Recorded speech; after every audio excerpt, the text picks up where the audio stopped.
ครับสวัสดีครับสำหรับเนื้อหาในคลิปนี้จะเป็นการอธิบายเกี่ยวกับประวัติความเป็นมาและข้อมูลขั้นพื้นฐานของ Arcturian Order และ Death League นะครับหากนึกถึงดินแดนเปลี่ยวร้างอันหนาวเหน็บที่สุดในทวีปกิฟฟอร์เนียก็คงไม่พ้นไปจากพื้นที่คาบสมุทรเดรดทางตะวันออกเฉียงเหนืออันเป็นดินแดนต้องสาบลึกลับที่ทั้งโพนีและกิฟฟอนล้วนหลีกเลี่ยงเว้นเพียงแต่ผู้กล้าหรือผู้สิ้นหนทางเท่านั้นที่จะยังคงปักหลักณที่แห่งนี้ได้สำหรับดินแดนคาบสมุทรเดรดนั้นมีประวัติศาสตร์ความเป็นมานับย้อนไปได้เมื่อราวพันปีก่อนคาบสมุทรเดรดนับได้ว่าเป็นดินแดนรกร้างหนาวเหน็บที่แทบจะไม่มีสิ่งมีชีวิตใดๆอาศัยอยู่เลยจึงเป็นสถานที่ที่เหมาะต่อการซ่องสุมของอำนาจชั่วร้ายทั่วโลก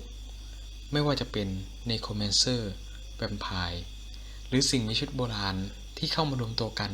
ณเมดโฮสป้อมปราการต้องสาบคนที่อำนาจชั่วร้ายเหล่านั้นจะร่วมมือกันก่อตั้งจักรวรรดิเรดนำทัพอันเดดนับไม่ถ้วนเข้ากวาดล้างสิ่งมีชีวิตทุกตัวบนโลกใบนี้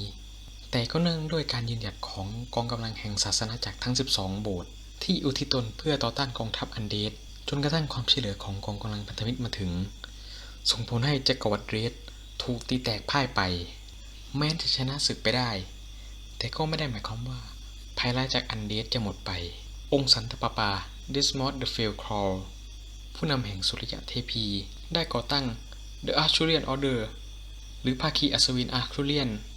ณดินแดนโฮสแลนด์โดยยึดเอาองค์อาร์คูเรียนเทพแห่งสงครามโลหะและการเสียสละของเหล่ากิฟฟินใช้เป็นหลักในการสืบทอดปฏิบัติเพื่อปกป้องทวีปกิฟฟอร์เนียจากภัยคุกคามทางตะวันออกนี่เองภาคีอัศวินอาร์คูเรียนทำหน้าที่ลาดตระเวนและกวาดล้างทำลายอำนาจชั่วร้ายบนคาบสมุทรเรดมาตลอดกว่า900ปีอย่างโดดเดี่ยวเนื่องด้วยภูมิศาสตร์ที่เข้าถึงได้ยากจนมีแต่เพียงผู้แสวงบุญและอาชญากรสงครามที่ถูกส่งตัวมาเท่านั้นที่จะเข้าถึงณดินแดนแห่งนี้ได้จึงทำให้ภาคีอัศวินอาร์คูเรียนตัดขาดจากโลกภายนอกอย่างสิ้นเชิงแต่อย่างไรก็ตามภาคีอัศวินอาร์คูเรียนภายใต้การชี้นำโดยเฮสมาสเตอร์ทอร์เรได้เปิดทางเลือกในอนาคตของภาคีอยู่2ทางผ่านแคนดิเดตหรือตัวแทนที่จะดำรงตำแหน่งผู้นำของ Arcturian Order ในอนาคตคือ 1. วิลเลียม สตีลบีกอัศวินหัวก้าวหน้าผู้เป็นที่รักยิ่งของกิฟฟอนทั้งหลายในภาคีและยังเป็นผู้ที่มีความเชื่อว่าความชั่วร้ายสามารถทำให้บริสุทธิ์ลงได้ 2. ออสวานเวิร์นอัศวินอนุรักษ์นิยมผู้มากประสบการณ์ทั้งทางการเมืองและด้านการทหารผู้ยึดมั่นในหลักการและอุดมการณ์อย่างเคร่งครัดและมีความเชื่อว่าความชั่วร้ายจะต้องถูกกำจัดให้หมดสิ้นไปจากโลกใบนี้ในขณะเดียวกันแม้ว่าจักรวรรดิเรดจะล่มสลายไปแล้วนับพันปีแต่ก็ยังคงหลงเหลือเป็นกลุ่มที่ชื่อว่า Death League ตั้งมั่นอยู่ณป้อมเมดโฮสเพื่อสะสมกำลังรอโอกาสอย่างยาวนานหลายร้อยปีจนกระทั่งในที่สุดการมาถึงของโรซาเวเลดิต้ายูนิคอร์นจากอีเควสเทียผู้มีพรสวรรค์ในศาสตร์มืดแต่เนื่องด้วยถูกปฏิเสธในสังคมโพนีจากความสามารถที่เธอมีและถูกหักหลังโดยเพื่อนๆมากมายนับครั้งไม่ถ้วนจึงทำให้เธอหันเข้าสู่เมดโหดด้วยความเจ็บแค้นและตั้งคำปฏิญาณว่าจะทำลายทุกชีวิตด้วยน้ำกีบของเธอเองด้วยพรสวรรค์และความเลือดเย็นของเธอทำให้โรซาได้ขึ้นมาเป็นผู้นำแห่งสภานิโครแมนเซอร์ได้ภายในเวลาเพียงไม่กี่ปีและยังคงใช้เวลาอีกไม่กี่ปีในการเตรียมการเพื่อทำลายล้างทุกชีวิตและความหวังบนโลกใบนี้ให้จบสิ้นลงไปและสำหรับในส่วนของ Arcturian Order นี้ก็จะเป็นประเทศที่ค่อนข้างจะล้าหลังล้าสมัยไม่ต่างไปจาก Death League เลยเพราะงั้นการเล่นในช่วงต้นเกมนี่คือเราจะพบว่ามันมีความช้าไปหมดคือเราจะมีโฟกัสที่คือแนวทางหลักการเล่นก็คือเราต้องพยายามมาค่อยๆมาพัฒนาปฏิรูปให้ตัว Arcturian Order ภาคีอัศวินเนี่ยมันแข็งแกร่งขึ้นเพื่อเตรียมรับมือกับศึก Death League ทางตะวันออกเพราะในส่วนของแนวทางการเล่นของ Arcturian Order นี่มันคือให้นึกถึงในตัว Game of Thrones พวก Night Watch ที่นะมีกำแพงคอยปกปักรักษาดินแดนทางเหนือเพื่อป้องกันจากภัยอำนาจชั่วร้ายที่จะเข้าถาโถมเข้ามาสู่ดินแดนอื่นใกล้เคียงซึ่งสำหรับในตัว Arcturian Order นี่มัน เราจะมี National Spirit Holy Order ซึ่งโดยหลักมันก็คือการที่ทำให้เราสามารถมีอัศวินหรือทหารหน่วยพิเศษได้เยอะขึ้นเพราะงั้นแนวทางการเล่นที่ดีสุดของ Arthurian Order นี้ก็คือการปั๊มอัศวินให้เยอะที่สุดเท่าที่จะทำได้เพราะโดยทหารพวกอัศวินกิฟฟอนเนี่ยมันอย่างที่เห็นคือมันเป็นอัศวินที่เกาะหนาและที่มันก็คือทหารราบรถถังในคาบทหารราบเพราะมันค่อนข้างจะอึดเลยแล้วก็สามารถใช้ในการที่จะเจาะทะลวงแนวได้อยู่และสำหรับในสายการเล่นของ Arthurian Order นี้ก็คือหลังจากตามในเรื่องหลัก Hexmaster Thor มันจะโดนรอบสังหารซึ่งหลังจากโดนรอบสังหารเนี่ยเราจะมีตัวละคร2ตัวที่จะเลือกเป็นผู้นำนั่นคือวิลเลียมสตีลบีกออสวอร์ดไววิลเลียมก็โดยสายหลักการเล่นคือเป็นการที่พยายามจะปฏิรูปอัศวินทั้งหมดให้มันพัฒนาจากความล้าสมัยความหัวโบราณเพื่อไปสู่หนทางที่ดีกว่าสู่หนทางแห่งมิตรภาพเปิดรับความช่วยเหลือขณะที่ออสวอร์ดไวนี่จะเป็นแนวของถ้าเรียกคือเป็นฝ่ายขวาหัวรุนแรงที่ยึดมั่นในหลักการอัศวินแล้วก็ความคิดแนวคิดในเรื่องความดีต้องกวาดล้างเอาชนะความชั่วประมาณนี้ซึ่ง2ตัวนี้มันก็มีผลต่อในการต่อสู้กับในส่วนของในเรื่องของเดดลีเพราะมันจะมีในช่วงสงครามเราที่เราเอาชนะเดดลีชนะแล้วเราจะต้องมาตัดสินในชะตากรรมชีวิตของโรซาผู้นำของเดดลีในณตอนนี้ซึ่งโดยหลักนี้ถ้าเป็นวิลเลียมเนี่ยก็คือเราจะมีโอกาสที่จะได้ไว้ชีวิตแล้วก็ให้โอกาสกับตัวกับใจแต่ถ้าเป็นตัวในออสวอนเนี่ยมันแน่นอนละประหารฆ่าทิ้งชั่วร้ายฆ่าทิ้งไม่ต้องเหลืออะไรทั้งสิ้น แต่หลักๆก็คือตัว Arthurian Order หรือภาคีอัศวินนี่ก็คือทำไงก็ได้ที่ทำให้กองฐานเราพร้อมก่อน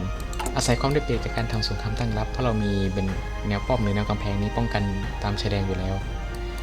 หรือทำไงก็ได้อย่าให้แนวรั่วพยายามอาจจะแล้วตรงที่ระวังใช่คือเรื่องสายซัพพลายเรามีสายซัพพลายอยู่ก็คือเป็นในส่วนของฐานทัพเรือจากทั้ง2ทางแต่ตรงกลางนี้อย่างที่เราเห็นคือมันอาจจะขาดแคลนแล้วยิ่งพอฐานเข้าไปสุ่มเยอะๆเนี่ยมันจะทำให้การสู้รบเราค่อนข้างจะไร้ประสิทธิภาพเพราะงั้นทางแก้ที่ดีสุดก็คือการพยายามสร้างถนนหรืออาจจะผ่านในส่วนของโฟกัสพัฒนาอื่นภายหลังที่จะมีการสร้างถนนสร้างโรงงานตามมาหรือบัฟการทหารอื่นๆอีกเพราะงั้นหลักๆก่อนจะเปิดสงครามนี้ก็คือในส่วน Arthurian Order นี้พยายามทำการบัฟให้ถึงที่สุดและสุดท้ายนี้ก็ถ้าจะจบสงครามก็คือพยายามลงมาให้ถึง The Shield of Hope โล่แห่งความหวังซึ่งตรงนี้นี่มันถ้าเราทำโฟกัสได้ถึงตัวนี้เมื่อไหร่เราชนะทันทีอย่างไม่มีเงื่อนไขเพราะเราจะใช้คือเราจะทำการเกณฑ์อัศวินชั้นดีทำการบุกเพื่อยึดชิงเอาโล่แห่งความหวังจากเมทโฮสป้อมปราการท้องสาบแล้วจากนั้นก็ทำการปัดเป่าความชั่วร้ายออกจากโรซ่าออกทำให้โรซ่ากลับมาเป็นผู้นี่ปกติเหมือนเดิมแต่ถ้าเล่นสายออสวอนเล่นแนวสายในแนวทางการโจมตีแล้วก็อาจจะไม่จำเป็นต้องเสียเวลารอ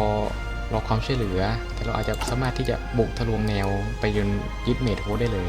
ก็จะจบเกมได้เช่นกันอันนี้หลังจากที่เราเอาชนะในส่วนของเรดลีมาได้แล้วเราก็จะมีในเรื่องของโอกาสที่จะได้ให้โรซ่ากับตัวกับใจมาเป็นโพนี่ที่ดีพอ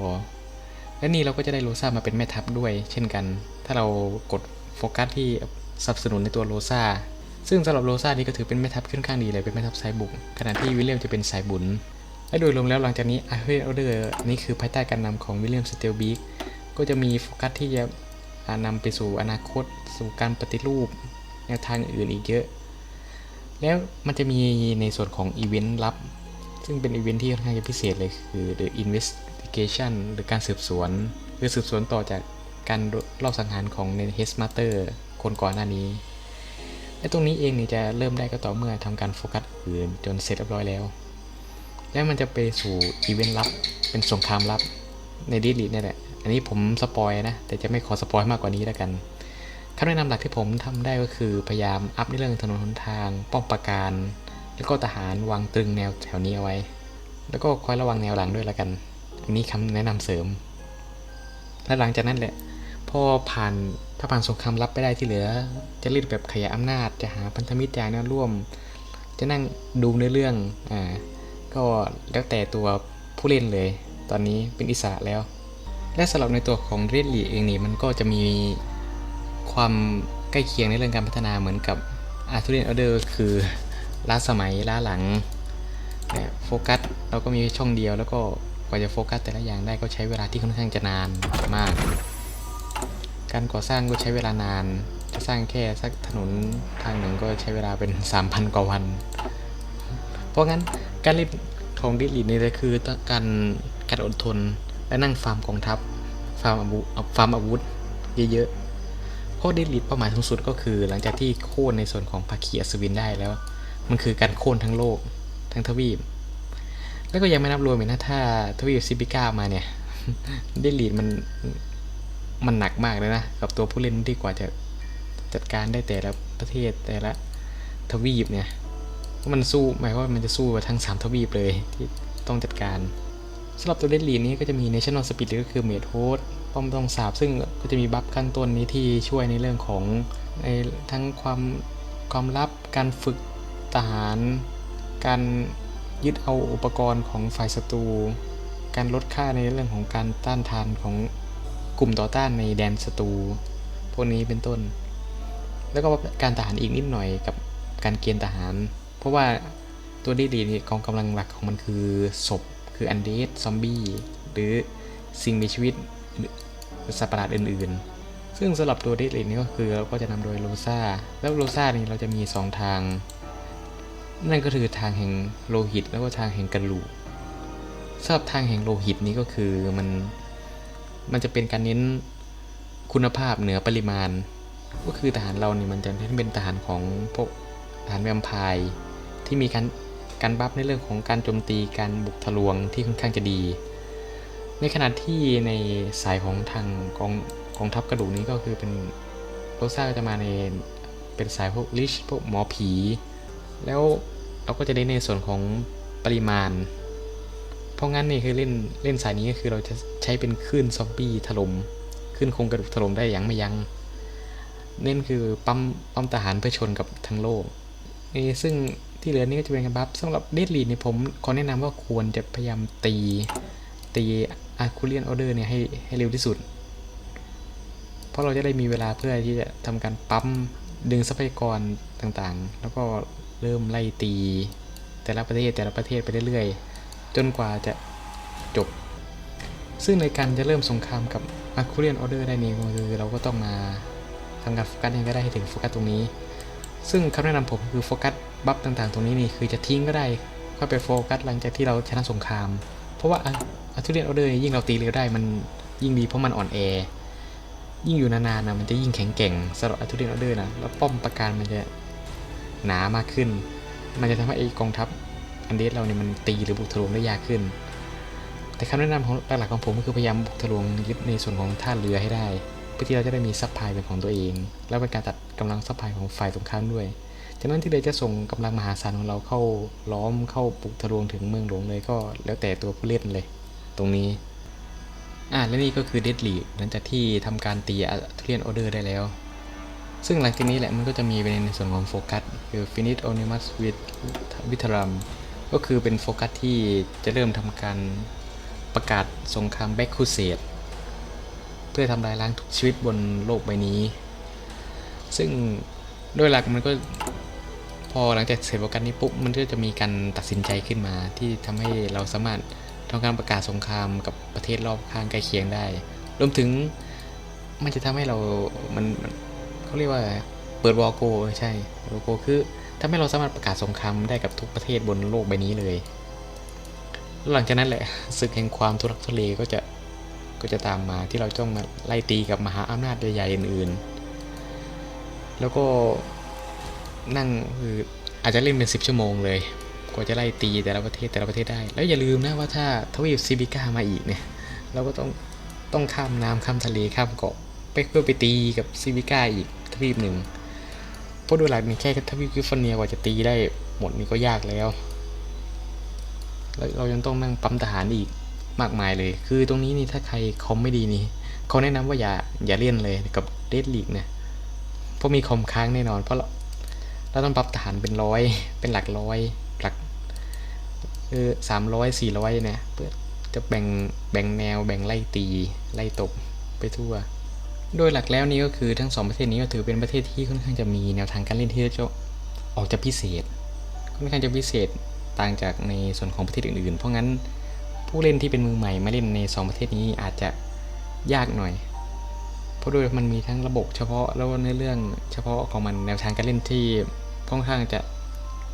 พิเศษหน่อยแต่ในอนาคตก็ไม่แน่เพราะว่าทางผู้พัฒนาก็เคยประกาศไว้แล้วถึงกับในเรื่องของการรีเวิร์กใหญ่ซึ่งมันก็รวมทั้งในตัวของ Red League แล้วก็ Arthurian Order ด้วยซึ่งอันนี้ผมก็ตั้งตารออยู่ว่ามันจะออกมาเป็นไงบ้างโดยเฉพาะเมื่อทวีปซิปิก้ามาอีกเนี่ยมันจะมีบัฟอะไรที่มาเพิ่มกับทาง Red League หรืออีเวนต์หรือเนื้อเรื่องอะไรใหม่ๆที่จะเข้ามาเกี่ยวข้องกับ2ประเทศนี้อีกซึ่งผมว่าค่อนข้างน่าสนใจทีเดียวโอเคครับก็จบไปแล้วนะครับสำหรับในส่วนของประวัติความเป็นมาแล้วก็ข้อมูลพื้นฐานของภาคีอัศวินอาร์ทูเรียนแล้วก็เรดลีกซึ่งตรงนี้ถ้าผมข้อมูลผิดพลาดตกหล่นหรือติดขัดอะไรยังไงนี่ผมก็ต้องขออภัยด้วยส่วนใครที่มีคอมเมนต์มีความเห็นหรืออยากจะแชร์เรื่องราวอะไรเกี่ยวกับ2ประเภทนี้หรือประสบการณ์การเล่นของ2ประเทศนี้นี่ก็สามารถลงได้ใต้คอมเมนต์เลยครับขอบคุณครับ